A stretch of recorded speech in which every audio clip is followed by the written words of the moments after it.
बिस्मिल्लाहिर्रहमानिर्रहीम। Second year students, calculus का एक बहुत ही important chapter anti derivative chapter number 6 हमारे डिस्कशन में, और इसमें हम एक्सरसाइज 6.1 में लास्ट टाइम टाइप नंबर 1 को कंप्लीट कर चुके हैं। लास्ट टाइम अपने प्रीवियस लेक्चर्स में मैं आप लोगों को बता चुका हूँ कि टाइप नंबर 1, 2 और 3 क्या हैं। दोबारा से इसका बताना इसलिए ज़रूरी है ताकि क्वेश्चंस की प्रैक्टिस के दौरान आपको किसी किस्म का कोई कन्फ्यूजन ना हो। देखिए, एक्सरसाइज 6.1 जो है इसमें बेसिकली 3 फार्मूलाज हैं और हर फार्मूले के अपने अपने क्वेश्चन हैं, लेकिन वो क्वेश्चन हमारी एक्सरसाइज में मिक्सअप हुए हैं।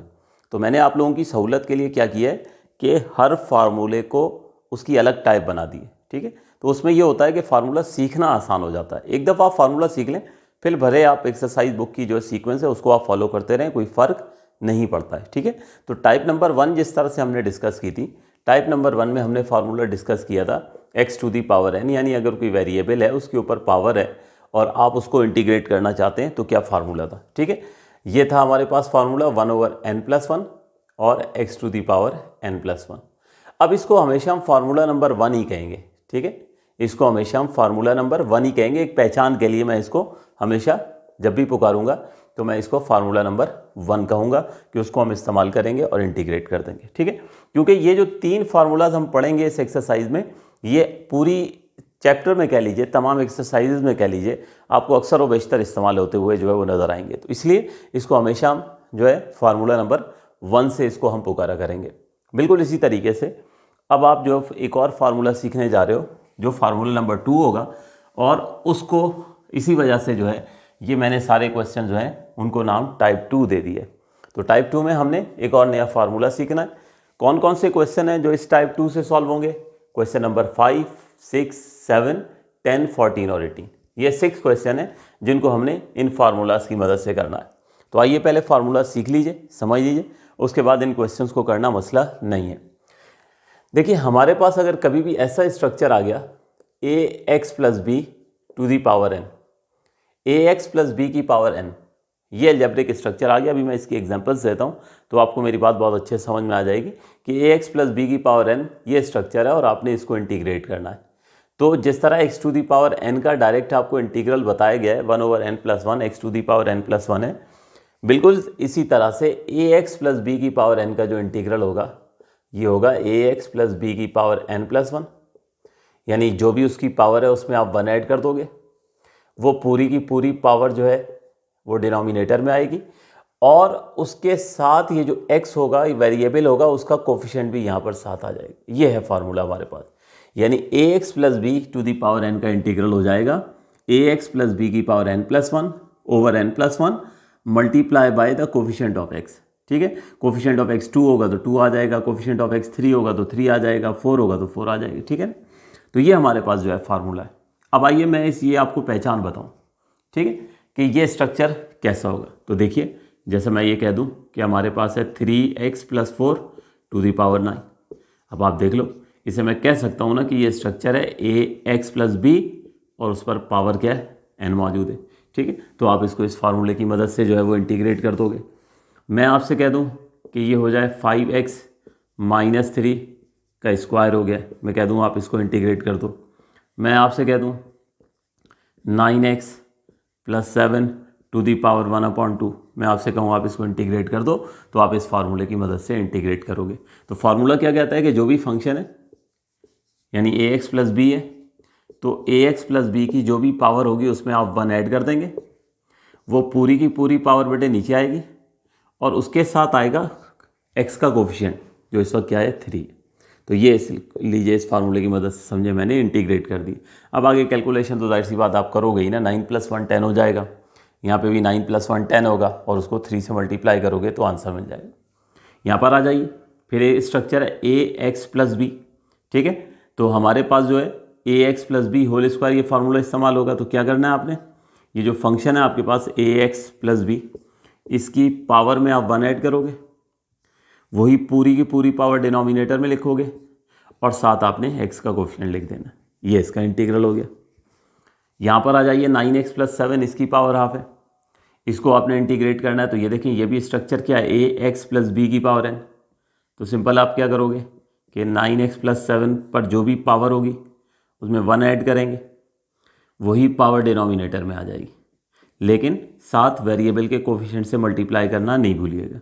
इसको भी आप कैलकुलेशन मुकम्मल करेंगे तो आपको आंसर मिल जाएगा। तो ये है वो फार्मूला जो हमने इस एक्सरसाइज में जो है वो इस्तेमाल करना है। बड़े आसान से क्वेश्चन है, सिंपल से क्वेश्चन है, ठीक है।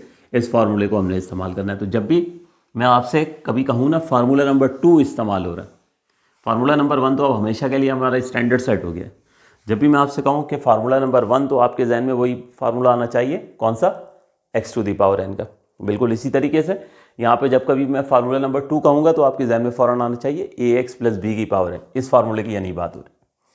तो अब हमारे पास क्वेश्चन है √2x+5, ठीक है। इसको हम लिखेंगे 2x+5 की पावर हाफ।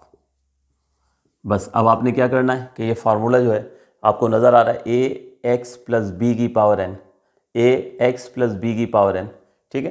तो आप यहाँ पे फार्मूला सामने लिख देंगे कि ax+b⁴n जो है उसका इंटीग्रल क्या हो जाएगा, तो उसका इंटीग्रल होगा ax+b⁴n+1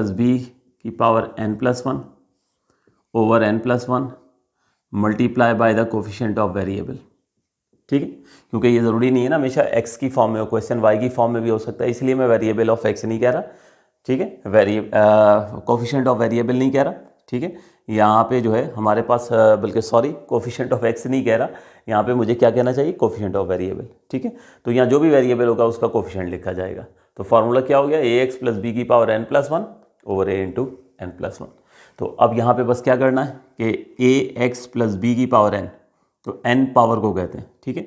तो बस आप सिंपल क्या करोगे कि जो भी फंक्शन है उसकी पावर में 1 ऐड कर दोगे, वही पावर डिनोमिनेटर में आएगी और साथ जो वेरिएबल का कोफिशिएंट होगा वो आप नोट कर दो। तो ये बस हमारे पास जो है ये इंटीग्रेट हो गया इस फार्मूले की मदद से। सामने रेफरेंस के तौर पे हमने फार्मूला लिख दिया है। अब बस इसकी जो कैलकुलेशन है वो मुकम्मल करते हैं तो प्रॉब्लम हमारा सॉल्व हो जाएगा। तो ये 2x+5 इसकी पावर हाफ +1 है, ठीक। तो एलसीएम ले लीजिए, हाफ +1 है तो ये देखें एलसीएम होगा तो ये हो जाएगा 1 + 2/2 और 1 + 2/2 का मतलब क्या है 3/2। तो ये हो गया 3/2, डिनोमिनेटर में आ जाइए, ये 2 एज इट इज़ आया, यहाँ पे भी तो वही जो पावर थी वही आती है हाफ +1, तो ये हो जाएगा 3/2। अब यहाँ पे बेटे ये देखो 2 से 2 जो है वो कैंसिल हो जाएगा। तो फाइनली हमारे पास answer 2x+5 to the power 3/2 + c, और साथ ये वाला 3 को आप चाहें तो ये अलहदा करके इस तरह 1/3 लिख लीजिए, ठीक है। ये इसका जो है ये क्वेश्चन 1 का आंसर हो जाएगा। तो आपको समझ आ गया होगा, लेकिन उसके बावजूद भी अगला क्वेश्चन भी एक दफ़ा देख लीजिए, ठीक है, फिर एक साथ नोट कीजिएगा तो ज़रा बेहतर अंदाज में जो है वो बात समझ में आ जाएगी। तो हमारे पास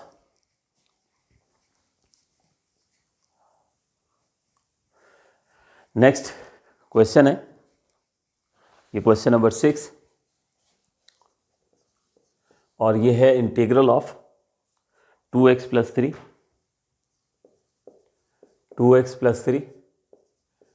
टू दी पावर 2/3, 2x+3 की पावर 2/3,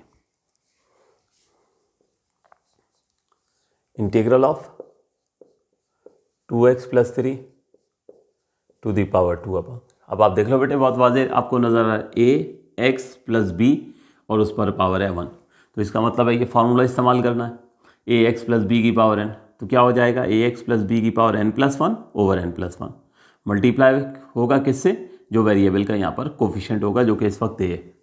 तो बस अब यहाँ पर फार्मूला अप्लाई करते हैं तो ये हो जाएगा 2x+3 की पावर n थी, उसकी पावर में क्या करोगे आप 1 ऐड करोगे, यानी जो भी ax+b की पावर होगी उसमें 1 ऐड करोगे, पूरी की पूरी पावर डिनोमिनेटर में आएगी और साथ में जो कोफिशिएंट ऑफ वेरिएबल होगा वो आपने लिखना है। ये हमने ये फार्मूला अप्लाई कर दिया, ठीक है। बस अब इसकी कैलकुलेशन होनी है, सामने यकीनन जो है वही फार्मूला हम लिख देंगे। तो फार्मूला क्या है ax+b। आप भी बेटे जितनी दफ़ा भी क्वेश्चन को सॉल्व करो ना, फार्मूले बार बार लिखा करो। आप लोग क्या कर रहे होते हो, फार्मूले को इम्प्लीमेंट ज़रूर कर रहे होते हो लेकिन बार बार फार्मूला लिखते नहीं हो, जिसकी वजह से फिर क्या होता है कि बाज़ दफ़ा फार्मूला गलत लिख जाते हो एग्ज़ाम में। तो फार्मूला गलत हो गया तो पूरा का पूरा क्वेश्चन जो है वो गलत हो जाएगा। इसलिए अपनी ये हैबिट बनाएं कि हमेशा फार्मूला लिखें जब भी उसकी नीड हो। भले रफ प्रैक्टिस कर रहे हो, वर्किंग कर रहे हो, फेयर वर्क कर रहे हो, करें ज़रूर। अब इसकी कैलकुलेशन करते हैं।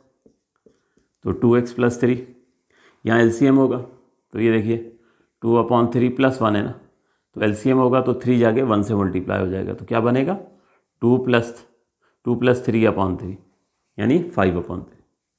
तो यहाँ पे आ गया 5/3।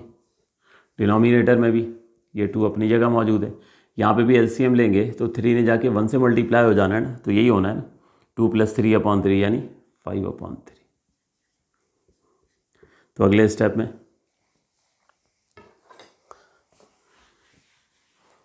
हमारे पास ये हो गया 2x + 3 की power 5/3 divide by 5 × 2 = 10, 10/3 plus c।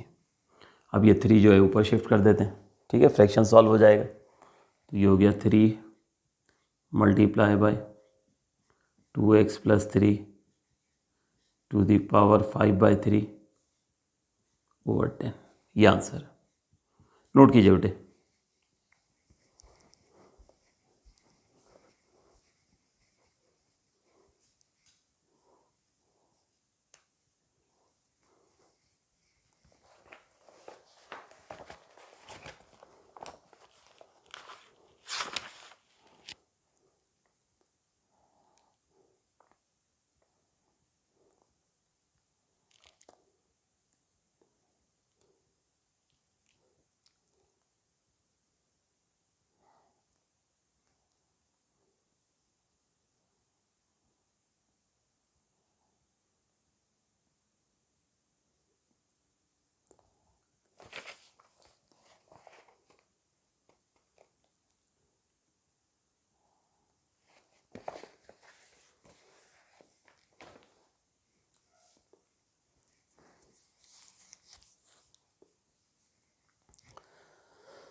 जी तो स्टूडेंट्स प्रोसीड करेंगे नेक्स्ट क्वेश्चन।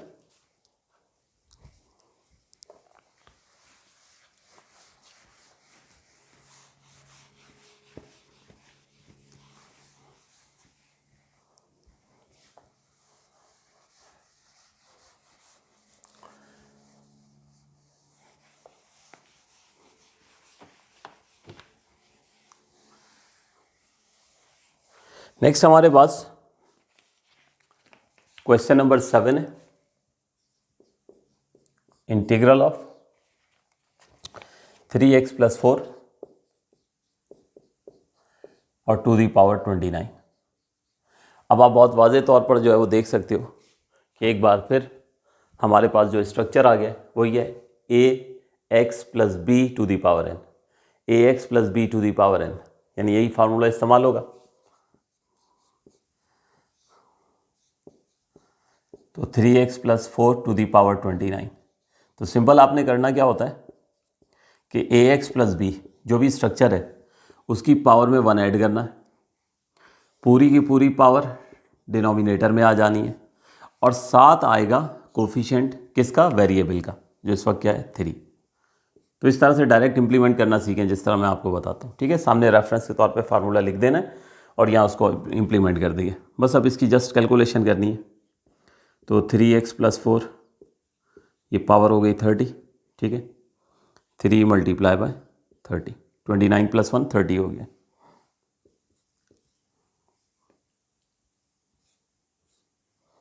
तो finally 3x + 4 to the power 30 और साथ आ गया 1/90। ये आंसर है।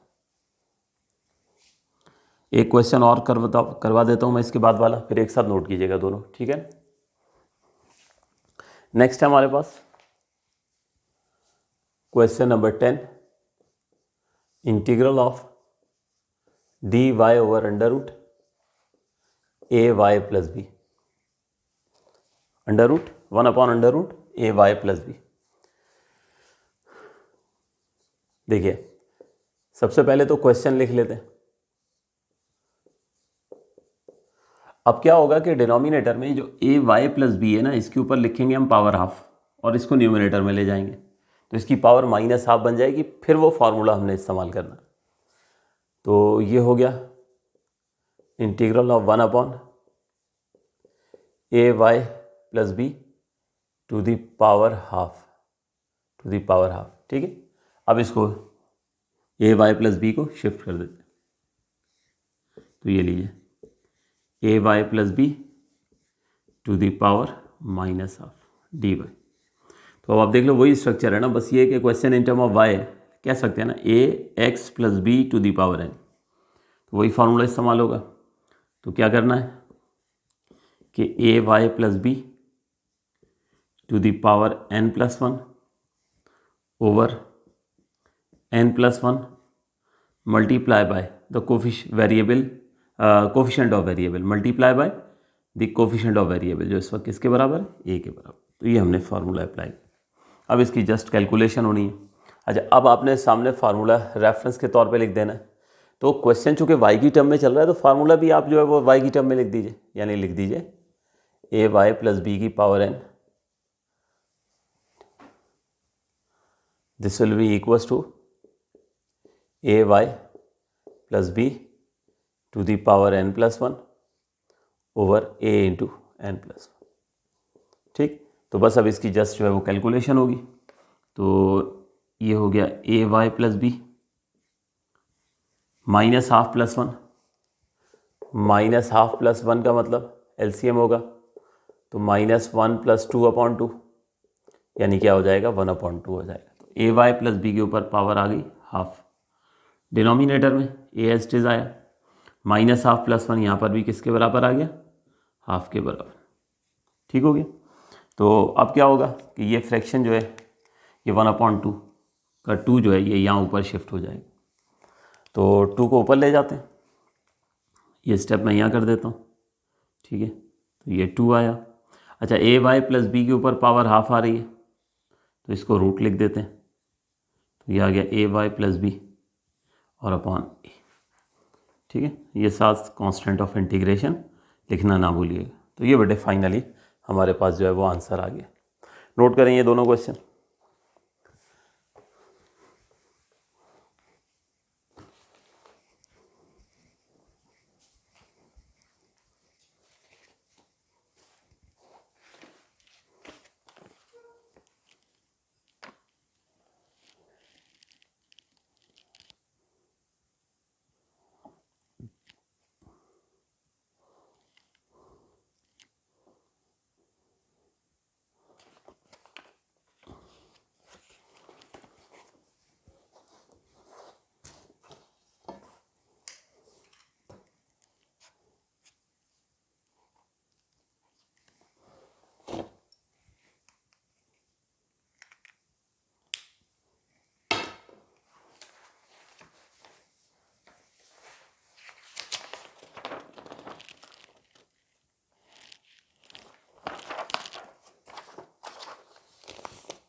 स्टूडेंट्स हमारे पास नेक्स्ट है क्वेश्चन नंबर 14। यूँ समझ लीजिए कि इस एक्सरसाइज का सबसे अहम तरीन क्वेश्चन है। अगर एग्जामिनेशन पॉइंट ऑफ व्यू से देखें तो ये क्वेश्चन अक्सर बेशतर आपको जो है वो पास पेपर्स में रिपीट होता हुआ नज़र आएगा। ठीक है, तो इस क्वेश्चन के कुछ स्टेप्स मैंने कर दिए, कुछ बेसिक रेशनलाइजेशन दी।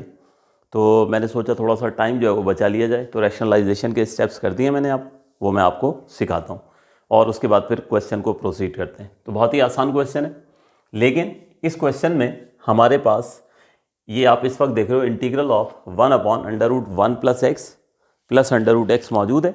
लेकिन ये क्वेश्चन हमारा इनडेफिनेट इंटीग्रल नहीं है। ये हमारा क्वेश्चन कौन सा इंटीग्रल है, ये डेफिनेट इंटीग्रल है जिसमें लिमिट्स जो हैं वो इजाफी तौर पर दी गई हैं। आपने जो इंटीग्रेट करना है वो 0 से 2 तक जो है वो इंटीग्रेट करना है, ठीक है। तो डेफिनेट इंटीग्रल और इनडेफिनेट इंटीग्रल में क्या होता है कि डेफिनेट इंटीग्रल जो है उसमें वो जो आखिर में हम कांस्टेंट ऑफ इंटीग्रेशन ऐड करते आए हैं अभी तक के क्वेश्चन में, वो ऐड नहीं होता है और इन लिमिट्स को आखिर में पुट करना होता है। वो कैसे पुट करना है वो जब वर्किंग उस वक्त तक पहुंचेंगे तो फिर आपको मैं एक्सप्लेन करूंगा, ठीक है। तो यहाँ यानी चेंज क्या है, ये डेफिनेट इंटीग्रल है तो हर जगह लिमिट्स हैं। कहाँ से कहाँ तक इंटीग्रेट करना है हमें, 0 से 2 तक जो है वो इंटीग्रेट करना है। तो ये इसी तरह से जब तक हम इंटीग्रेट नहीं कर लेते हैं तो इसकी जो लिमिट्स हैं वो एज इट इज जो है वो हम साथ जो है वो लिखते रहेंगे, ठीक है। तो 0 से 2 तक जो है वो इंटीग्रेट होंगे ये सारे। अब इंटीग्रेट तो जाहिर सी बात है लिमिट्स तो आखिरी स्टेज में होंगी ना पुट करना, उससे पहले तो क्वेश्चन पे वर्किंग करनी थी। तो देखो हमने हमेशा सीखा कि डिनोमिनेटर में कभी भी कोई रूट आ जाए ना तो उसे एक्सेप्टेबल नहीं होता था एल्जेब्रिकली। हम जो है मैट्रिक की बात करें तो हम हमेशा क्या करते थे, उसको सिंप्लीफाई करने के लिए रैशनलाइज करते थे। तो यहाँ पर भी ये इंटीग्रेशन हमारे लिए मुमकिन नहीं है, 1/√1 + x + √x।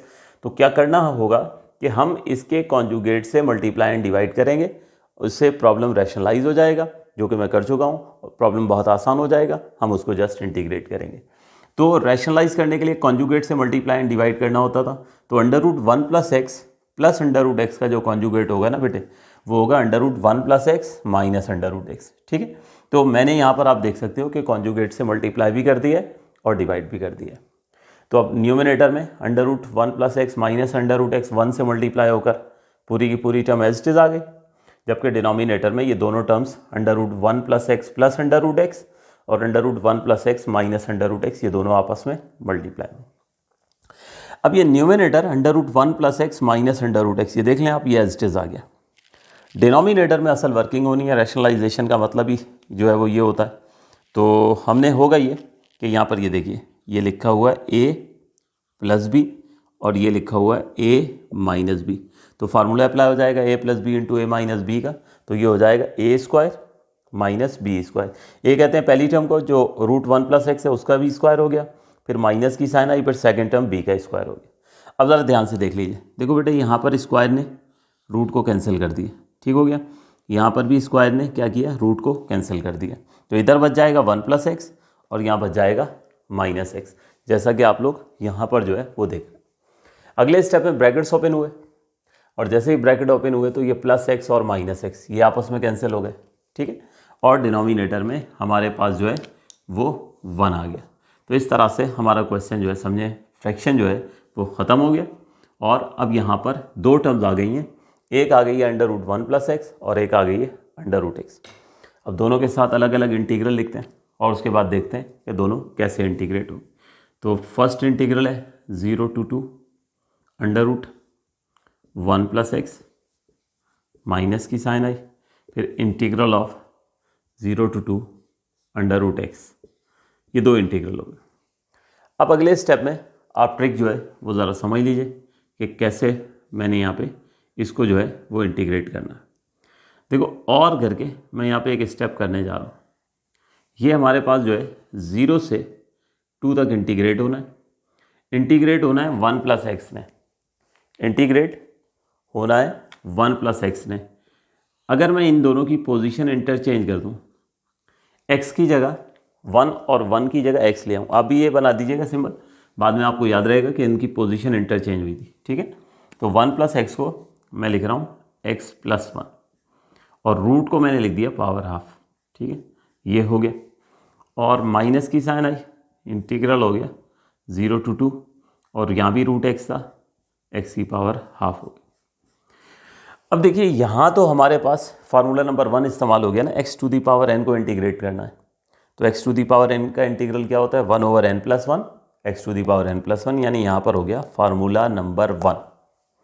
और यहाँ पर मैंने 1 + x को x + 1 क्यों लिखा, यहाँ पर बेटे इस्तेमाल होने जाना है फार्मूला नंबर 2। ये देखो अगर मैं यहाँ पर 1 लिख दूँ सिर्फ तुम्हारी आसानी के लिए, तो अब ज़रा ध्यान से देखो ये बन गया है ना हमारे पास ax + b⁴n, ax + b⁴n यानी फार्मूला नंबर 2, जो इस टाइप में ऑब्वियस सी बात है हम डिस्कस कर रहे हैं। तो असल में इसी स्ट्रक्चर की वजह से ही इस क्वेश्चन को मैंने फिर टाइप 2 में रख दिया, ठीक है, कि ये तो इंटीग्रेट हो जाता, इसका तो मसला कोई नहीं, ये तो पढ़ चुके हैं ना, फार्मूला नंबर 1, इससे इंटीग्रेट होना है। जबकि यहाँ पर ax प्लस बी की पावर n यानी फार्मूला नंबर 2 जो है, जो इस टाइप में हम पढ़ें वो इस्तेमाल होगा। तो ये इसको इस्तेमाल करके हम इसको जो है वो इंटीग्रेट करेंगे। तो यहाँ तक नोट करें, फिर मैं रब करके इसको आगे प्रोसीड करता हूँ और फिर ये लिमिट्स का भी बताता हूँ कि डेफिनेट इंटीग्रल कैसे जो है वो हैंडल करना है।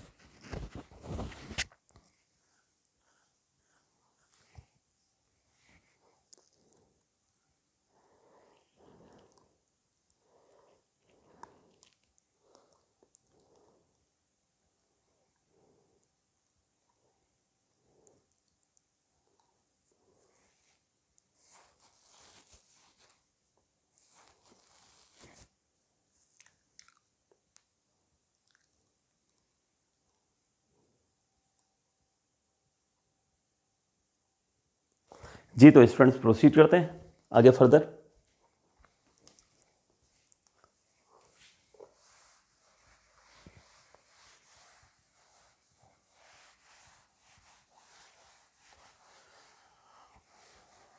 तो ये हमारे पास जो है यहाँ पे फार्मूला अप्लाई होना है ax प्लस बी की power n plus 1 over n plus 1 into A, ठीक है। तो वो पहले अप्लाई करते हैं। तो ये हो जाएगा x plus 1 to the power half plus 1 over half plus 1, ठीक है। ये हो गया ax प्लस बी की power n plus 1 over n plus 1, पूरी की पूरी पावर आ गई। उसके बाद मल्टीप्लाई करना होता है कोफिशिएंट वेरिएबल के कोफिशिएंट से, ठीक है। तो वेरिएबल का कोफिशिएंट इस वक्त क्या है, 1 है यहाँ पे। ये हमने यहाँ पे इंटीग्रेट कर दिया। अब ज़रा ध्यान से आप लोग सुनेंगे। देखो मैंने इंटीग्रेट रूल अप्लाई कर दिया, इंटीग्रेशन का रूल अप्लाई कर दिया। मैंने इसको ax प्लस बी के फार्मूले से इंटीग्रेट कर दिया। अब ये इंटीग्रल का साइन तो हट गया। अब जब इंटीग्रल का साइन हट गया तो लिमिट्स का क्या करेंगे, ठीक है। लिमिट्स कहाँ लिखी जाएंगी, तो इसका तरीका ये होगा कि यहाँ पर हम बनाएंगे ठीक है स्क्वायर ब्रैकेट, और इसी तरह से ये 0 जो है ये कहलाती है लोअर लिमिट, इसको यहाँ नीचे लिख देंगे, और 2 कहलाती है अपर लिमिट, ये यहाँ ऊपर लिख देंगे, ठीक है। तो यानी जब आप इंटीग्रेट कर दोगे तो फिर लिमिट्स तो अभी जाहिर सी बात है अप्लाई करना बाकी होंगी ना, तो लिमिट्स को इस तरह से स्क्वायर ब्रैकेट लगाकर वो लिमिट्स जो है वो लिखनी होंगी। उसके बाद माइनस की साइन आएगी। अब यहाँ पे आप x की पावर हाफ को इंटीग्रेट करोगे, यहाँ फार्मूला नंबर 1 इस्तेमाल हो रहा है x to the power n का फार्मूला। तो ये हो जाएगा 1 ओवर n प्लस 1 यानी 1 over half plus 1 x to the power half plus 1। और यहाँ पर भी चूँकि डेफिनेट इंटीग्रल है, इसमें लिमिट्स मौजूद हैं, तो लिमिट्स हैं वो यहाँ पर लिख दी जाएंगी, ठीक है। अब इसमें ये केयरफुल रहना है कि ये कांस्टेंट ऑफ इंटीग्रेशन ऐड नहीं होगा। यही फ़र्क है डेफिनेट इंटीग्रल और इनडेफिनेट इंटीग्रल में। बात समझ आ गई। तो इनडेफिनेट इंटीग्रल जो थे उसमें हमेशा हम कांस्टेंट ऑफ इंटीग्रेशन ऐड करते थे। ये असल में हमें एक डेफिनेट इंटीग्रल में एग्जैक्ट आंसर जो है वो हमें मिलता है, इसलिए कांस्टेंट ऑफ इंटीग्रेशन ऐड करने की ज़रूरत नहीं होती। तो अब ये इसको प्रोसीड करते हैं, ठीक है। अच्छा रेफरेंस के तौर पे लिख लीजिएगा, यहाँ पर ये पहली जगह फार्मूला इस्तेमाल हो रहा है ax प्लस बी, ठीक है, और दूसरी जगह हम फार्मूला नंबर 1 इस्तेमाल कर रहे हैं, तो इसलिए आपको ताकि बाद में याद रहे। अब इसकी ज़रा सिंप्लीफिकेशन कर लें। तो x प्लस 1 1/2 प्लस 1 है, पावर 1/2 प्लस 1, तो एलसीएम होगा तो 1 + 2/2 यानी क्या हो जाएगी, पावर 3/2 हो जाएगी। तो ये पावर आई 3/2 और डिनोमिनेटर में भी 3/2 हो गया, ठीक है ना। हाफ प्लस 1 जो है वो 3/2 हो गया, 1 से मल्टीप्लाई होकर कुछ हासिल ही नहीं होना। ये लिमिट्स एज इट इज आ गई 0 to 2। माइनस की साइन आई, यहाँ पे हाफ प्लस 1 वही हो जाएगा 3/2 और x की पावर 3/2 और उसकी भी लिमिट्स एज इट इज लिख दी। फर्दर ये फ्रैक्शन सॉल्व करें तो 2 ऊपर शिफ्ट हो जाएगा और ये आ गया हमारे पास 2/3 x plus 1 to the power 3/2। ये हो गया बेटे आपके पास पहला इंटीग्रल जो सॉल्व हो गया। माइनस की साइन आई, यहाँ भी 2/3 हो जाएगा और x की पावर हो गई 3/2। अब वक्त आ चुका है कि हम लिमिट्स अप्लाई करते हैं, ठीक है, क्योंकि डेफिनेट इंटीग्रल है, डेफिनेट आंसर लेकर आना है हमें, एग्जैक्ट आंसर लेकर आना है, ठीक है, और न्यूमेरिकल आंसर लेकर आना है। तो ये लिमिट्स पुट करनी होगी 0 और 2। 0 कहलाती है लोअर लिमिट और 2 कहलाती है अपर लिमिट। अच्छा, उससे पहले अगर यहाँ पे जैसे 2/3 कोफिशिएंट है, लिमिट पुट करने से पहले अगर आप 2/3 को बाहर शिफ्ट कर दें तो आसानी हो जाएगी। नहीं शिफ्ट करते तो जब भी कोई फ़र्क नहीं पड़ता है। बिल्कुल इसी तरीके से जो दूसरा इंटीग्रल आया है आपके पास 2/3 x⁻³ है, उसमें भी अगर आप जो है वो 2/3 बाहर ले आते हैं तो ठीक है, नहीं लाएंगे तो जब भी कोई फ़र्क नहीं पड़ेगा। तो अब इसमें जो है यहाँ पे मैं बाहर प्रेफर ये करता हूँ कि आप इसको बाहर लाएं। तो हमारे पास आ गया x+1 3/2। ये हो गया पहला इंटीग्रल, माइनस यहाँ से भी 2/3 को बाहर लाते हैं और ये हो गई x⁻³ अब इसमें बेटे हम लिमिट्स पुट करेंगे। अच्छा, लिमिट पुट करने का तरीका क्या होता है कि अगर आपके पास डेफिनेट इंटीग्रल है a to b, आपके पास एक फंक्शन था, आपने उसका इंटीग्रल निकाला, ठीक है, और उसका इंटीग्रल निकाल कर जो है अब उसमें लिमिट्स पुट करनी है। तो लिमिट पुट करने का तरीका ये होता है कि पहले आप पुट करते हो x की जगह अपर लिमिट, ठीक है। अपर लिमिट है जैसे हमारे पास b, तो इसका आंसर हो जाएगा f(b), फिर उसके बाद माइनस की साइन आएगी और फिर आप जो है x की जगह लोअर लिमिट पुट करोगे। ये इसका तरीक़ाकार होता है, ठीक है। यानी अगर आपने इंटीग्रेट करना है किसी फंक्शन को, इंटीग्रेट कर दिया, fx आ गया, ठीक है। अब आप इसमें लिमिट कैसे पुट करते हो, पहले अपने आंसर में ऊपर वाली लिमिट पुट करोगे, ठीक है, x की जगह, फिर माइनस की साइन आएगी, फिर अपने आंसर में लोअर लिमिट जो है वो पुट करोगे, तो इस तरह से आपको जो है वो आंसर मिल जाएगा। ये इसका प्रोसीजर होता है, ठीक है।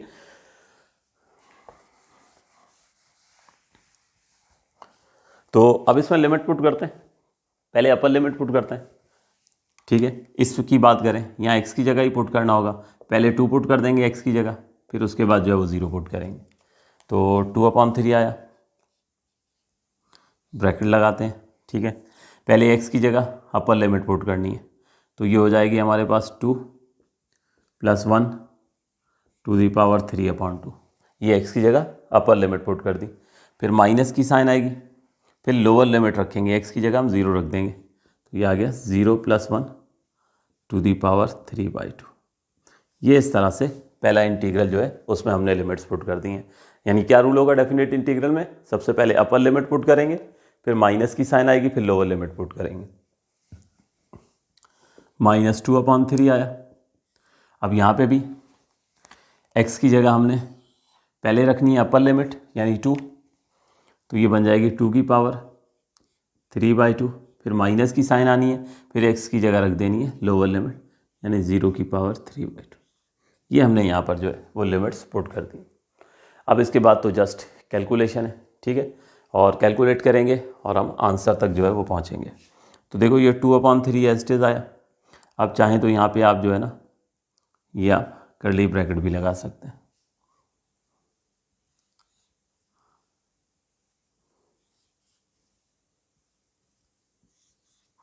जी, तो ये 2/3 आया, ये 2 + 1 ये बन गया 3 3/2 माइनस 0 + 1 यानी 1 आ गया और 1 की पावर हो गई 3/2। उसके बाद -2/3 आया, ये हो गई 2 की पावर 3/2 माइनस 0 की पावर 3/2 0 हो गया। तो यहाँ तक स्टूडेंट नोट कीजिए, फिर इसको रब करते हैं और एग्जैक्ट मैं आंसर वो आपको ला के देता हूँ जो बुक में मौजूद है, ठीक है। वो थोड़ा सा आप लोगों के लिए वर्किंग करना मुश्किल हो जाता है, तो यहाँ तक नोट कीजिए, फिर इसको आगे मैं एग्जैक्ट प्रोसीड करके देता हूँ आपको और आंसर तक पहुँचते हैं।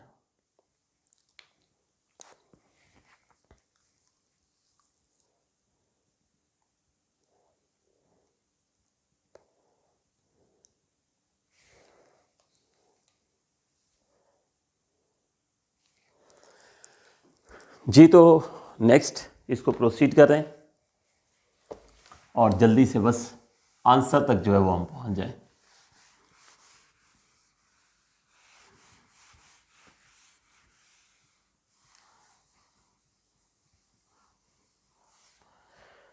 तो यहाँ पर सबसे पहले आ गया हमारे पास 2/3, अब आ गई 3 की पावर 3/2।